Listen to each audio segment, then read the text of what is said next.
Atsigersiu kefyro ir pradėsiu. Sveiki.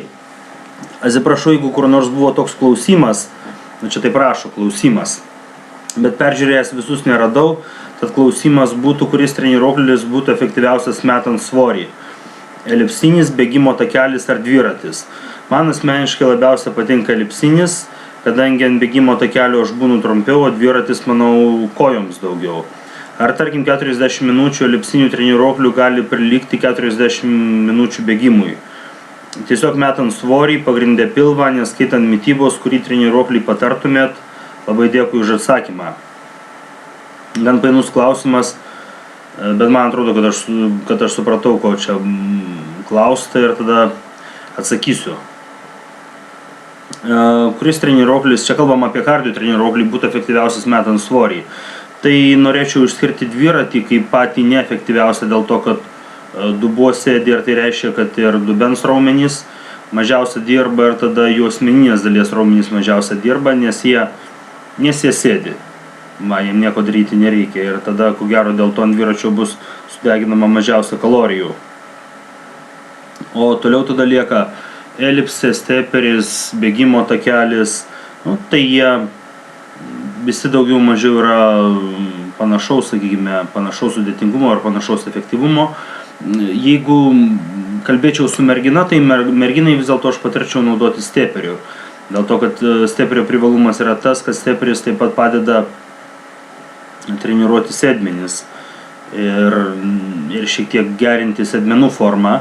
Bet dažna klaida, kurią daro merginos lydimos ant steperio, tai kad jos atlieka labai tokius trumpus žingsniukus, trumpus ir negilius žingsniukus, tokius tokius trypčiojimus vietoje, lyg bandant nuorūką užgesinti ar panašiai, tai atrodo. Ir tas trumpas toksai ir negilus trypčiojimas iš tiesų neduoda tokios didelės naudos, kaip kad galėtų duoti, jeigu būtų atliekami žingsniai, kurie būtų ilgesni ir gilesni ir steperio tą pedalą spaudžiant kulnu. Būtent kulnu, ne priekinė pėdos dalimi. Nes kuomet steperio pedalą spaustumėte kulnu, tada kūno svorio centrą būtumėt priversta, jeigu kalbu su mergina, permesti atgal ir tokiu būdu labiau apkrautumėte netgi ne kojas, o sėdmenis to pratimo ar to kardio pratimo metu. Gerai, čia toliau tada grįžtu prie vaikino klausimo. Man labiausiai asmeniškai patinka elipsinis, kadangi ant bėgimo takelio išbūnu trumpiau, o dviratis, manau, kojoms daugiau. Čia esminio jokio dalyko nėra. Ant bėgimo takelio išbūna trumpiau dėl to, kad gal jums ten nuobodu, gal jūs pavarstat greičiau. Jeigu tikslas yra deginti riebalus, bėgti netgi nėra būtina. Jeigu tą darote ant bėgimo takelio, tam visiškai užtenka greito ėjimo ir ėjimo į nedidelę įkalnę.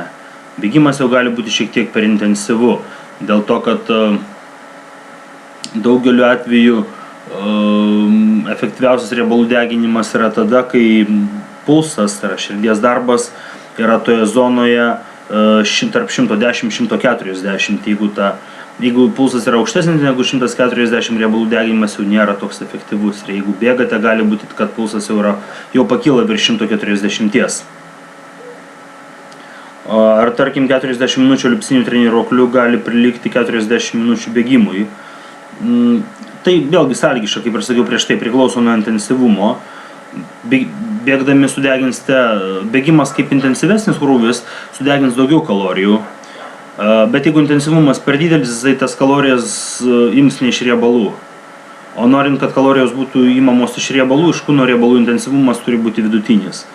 Tačiau bėgdamas ir degindamas daugiau kalorijų iš tiesų nebūtinai išlošite, nes nebūtinai sudeginsite kalorijas iš kūno riebalų. Ir toliau, tiesiog metant svorį, pagrindė pilvą, neskaitant mitybos, kurį treniruoklį patartumėt.